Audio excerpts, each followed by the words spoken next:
Oh, hi. Can't figure this stuff out. It's all Greek to me. Oh, it's not Greek. It's in Greek. It's about Greece. Yeah, Greek.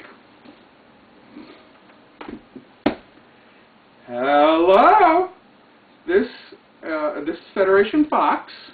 Owner is some guy named Randy. I don't know what his last name is. This is his this roleplay thing. It's hard to separate the two. This is his fursuit, aka mine, that I made myself. So let's just say the lines between the persona and the person, the human, is a little on the blurry side. So we'll go back to just talking about me, Randy. So this is a re-recording of what I recorded at the park, and there was a lot of traffic noise in the background. So this is the only microphone I have right now. I could do dubbing and all that, but I just don't have the equipment. One of these days I'll get a good microphone to do that. In the meantime, enough about that. I'm getting therapy, so I explain things too much. Who needs to know about the camera problem? What do you do? Shush. Anyway, so the topic that was recorded at the park was about this fursuit. How did it come to be? The first fursuit, Excelsior, was one thing. I was bound and determined to get my own fursuit.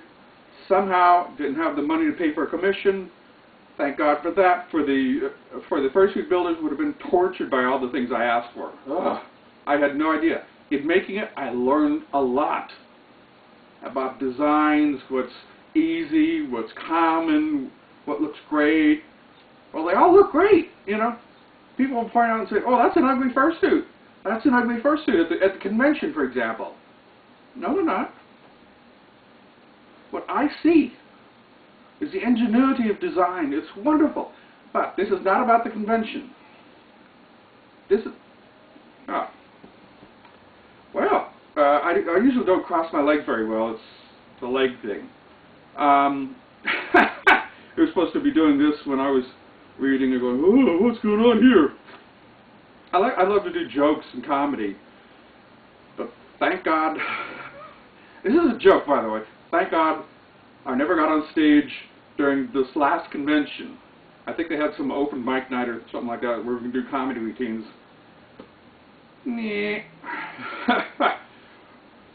But I will brush up. I'll get some good jokes out there. Believe me, I'll be funny. Believe me.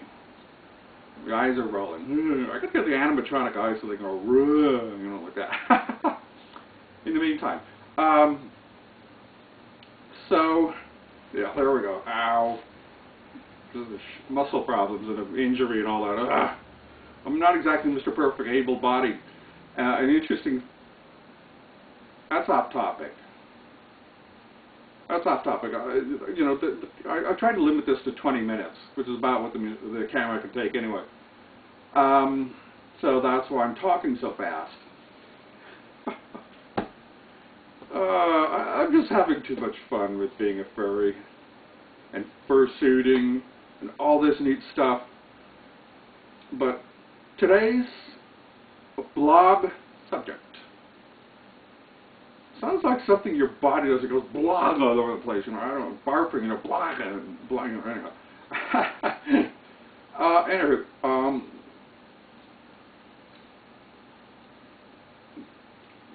this video is about my second fursuit. This guy. I did not intend to make a second fursuit. I did want to get fur for Excelsior's body so I could replace that short stuff that I use called Davos, because people kept saying, "You should have used fur." I'm not a millionaire. I couldn't buy the good stuff in the first place. The next fursuit, I will try to build it very carefully, very professionally, get the good fur, nothing fancy because it's going to be simple. I'm pretty sure black and white costume. So we'll see. Fursuit. It's not a costume. It's, you know, costume means Halloween to a lot of people, and I agree with that. But mascot means crappy, goofy, crappy, dumb design. It's okay for a mascot to show up and be in a convention and to say that it's a fursuit.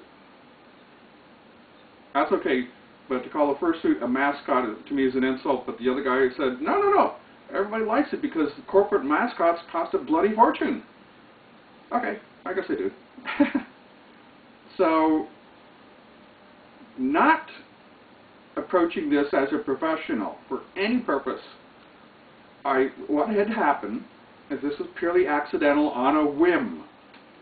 I went shortly before Halloween to a local fabric store, and they of course notoriously keep really low grade stuff, not the world's worst, but really low grade.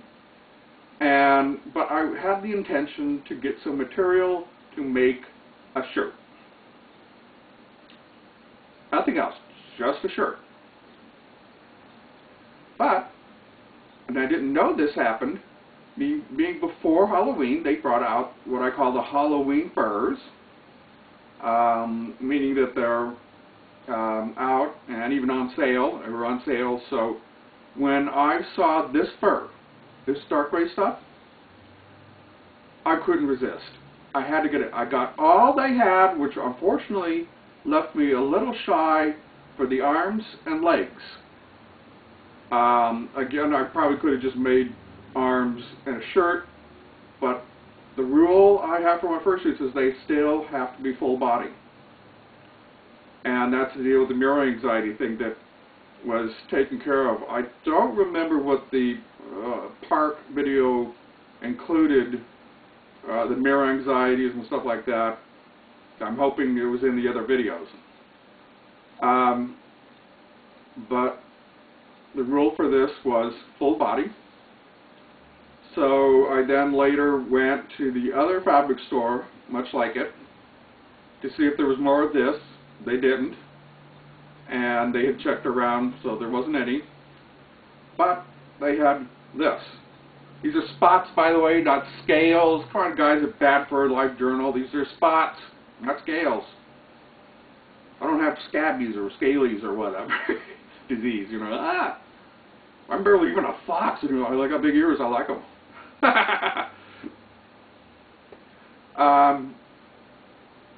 I'm thinking of maybe a species thing of saying this is a furling from Stargate SG-1, but is this still Federation Fox from Star Trek United Federation of Planets? So Federation Fox, being somewhat naive, call himself Federation Fox because he's a representative of what was her name again? Furlings, not Furbies. Furlings of Stargate SG-1, the unseen aliens that nobody ever got to see. They did show some skeletons and it looked human, but we'll dismiss that. I mean, you know, it kind of fits, but we'll say they're furry. This is a furling. I might go with that. I forgot to do the search and see. That'd be fun. But who cares, you know? Just make it.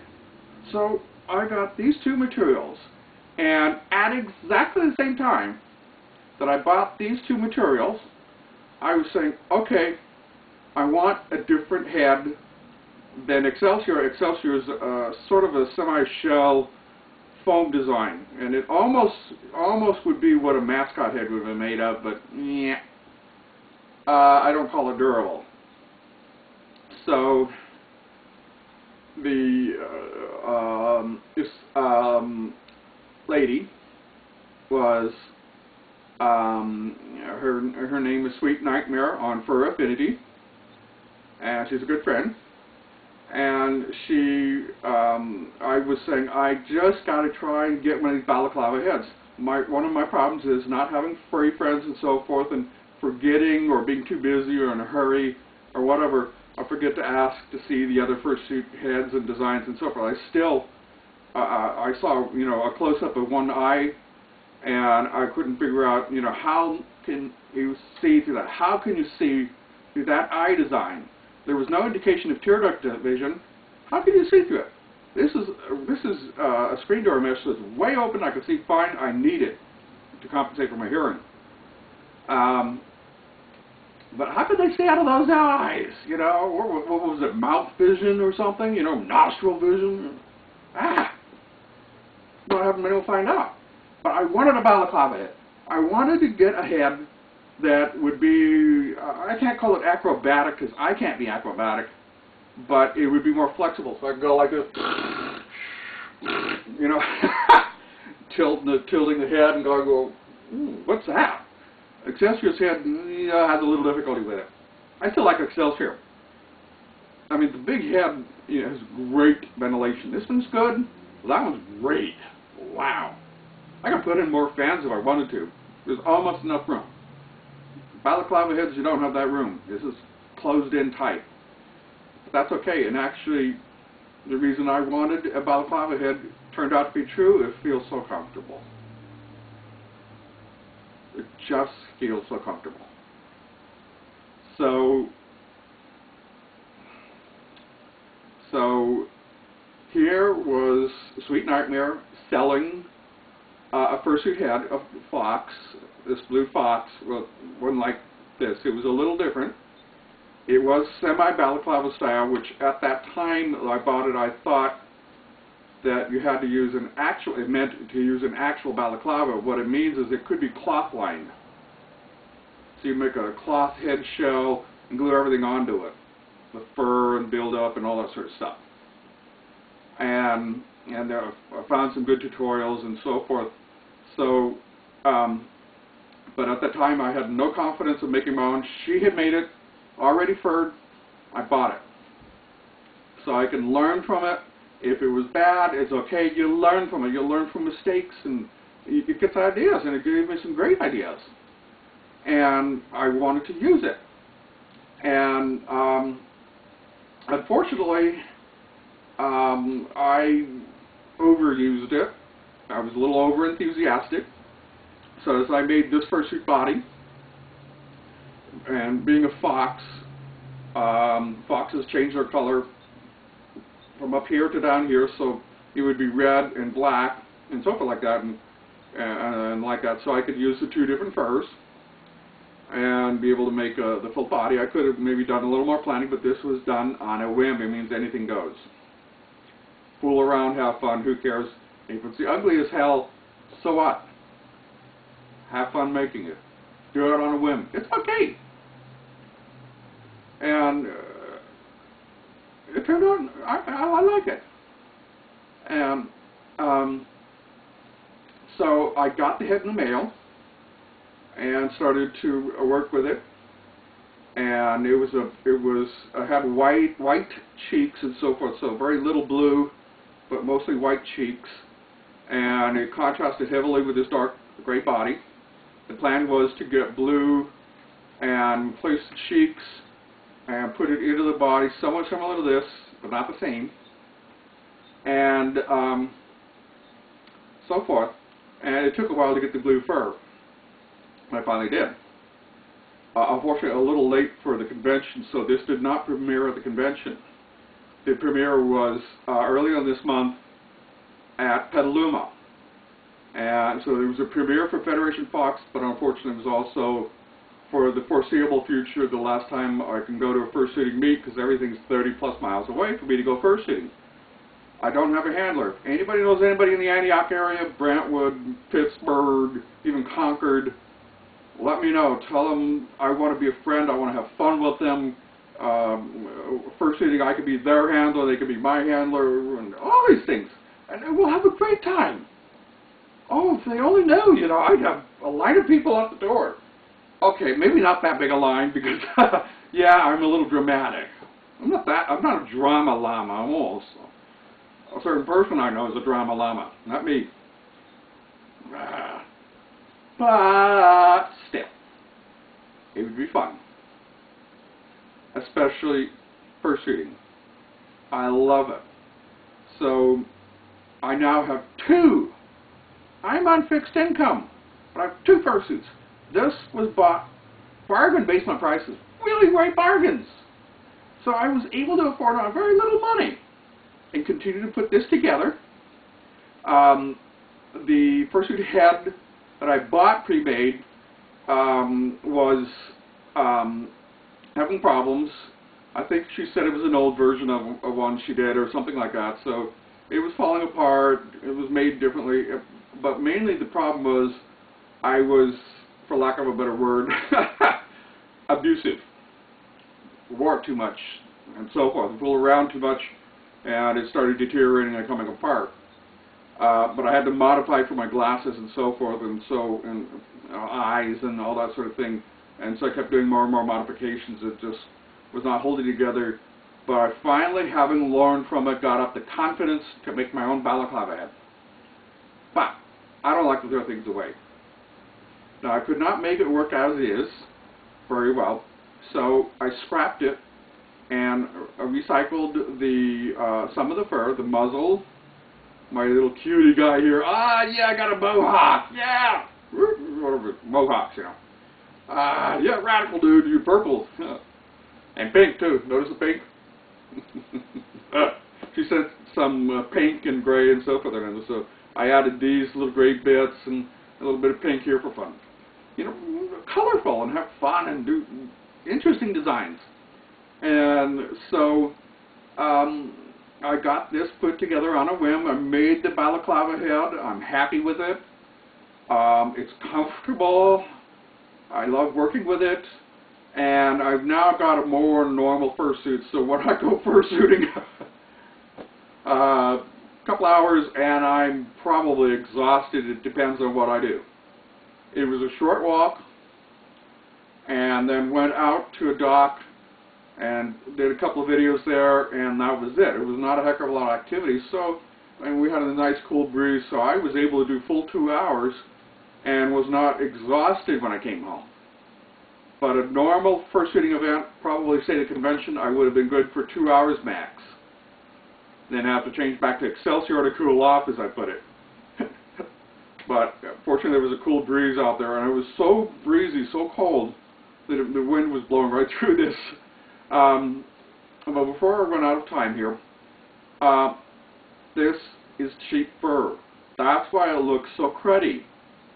If you look at my butt, because I sit and so forth, I'm not treating this like as if, like some of the others do, is they spend $3,000, they buy a fursuit, they wear it twice a year, they keep it in top condition, but for $3,000 you're going to use it twice a year. That's like buying a Lamborghini and you only drive it twice a year. And that's not good on the engine for starters. But it keeps the suit in good shape. If I had done that with this, it would still look halfway decent. I don't care. This is my fursuit. And I love it and I'm comfortable. Really comfortable. I love wearing it. Just the body itself, it fits me like a glove. And even less noticeable. A glove is a little more noticeable, especially if you're trying to type on a computer. And so I take these off and I'm on the computer and all that, and it's so comfortable. It's so comfortable. But the fur doesn't hang out very well. You know, the elbows are rubbed down. I did some brushing and so forth twice now. I will brush it out again before the next fursuit outing, whenever that's going to be. It could be months from now, for all I know. I tried a solo fursuit here in the Antioch area, but I don't have a I don't have a handler, so I'm very afraid to go fursuiting. As I've been warned, do not do it. The world's going to come to an end if you go out solo fursuiting without a handler. Give me a break. I was already cautious. So I'm now recovering and getting back up the courage to go. So I went downtown, and fursuited downtown, but not on the main street, but out at the dock area in a parking house, all that. And so there was hardly anybody around, so it was easy. But I missed out on the, answering questions and interacting with kids and all that fun stuff. That is wonderful. The most fun is when they want to take a picture with me. Oh, wow. So now I have 2 fursuits, and it's wonderful. And now I don't have the urge to get long fur for Excelsior. I can go and get a more correct short fur of the tan color, but fur, not the Davos. As cool and comfy as the Davos is, yeah, I'll probably still keep that as a fursuit. As comfy as it is, I want to wear it as pajamas, especially during the summer. These are good for winter pajamas because they're a bit on the heavy side. It's not like I live in Michigan, so it's no excuse. I turn off the heater and then it's comfy. But anyhow, so that's how this guy came to be. I just made it on the whim, very affordable, and now I have a choice of fursuits. I premiered it and peddled them just a very few weeks ago, 2 weeks ago I think, and it's wonderful. So this is almost an inspirational story too. On a fixed budget, because if you do it, if you're dedicated, you can not only make 1 fursuit because you say, oh, I can't sew or anything like that, but you could even go for a second one. And if you keep going and improving and making it better, then you can start taking commissions. The next fursuit is going to be try to lean towards professionally made, which means it's going to be slow as hell to make it. But it'll be carefully done, and it should come out very nice. Hopefully very simple, so it's not going to be exotic, but very nice. But in the meantime, this is a fun guy. Just make them for fun. Have fun with them. So what if I fall in the water and have to take a swim? It will ruin it. Whoop-de-doo. It's not like I paid $3,000 for it. So, this is Federation Fox. I think the tape just ran out. And welcome, and good night. Good night, good night, good night, good night. Right. Yeah.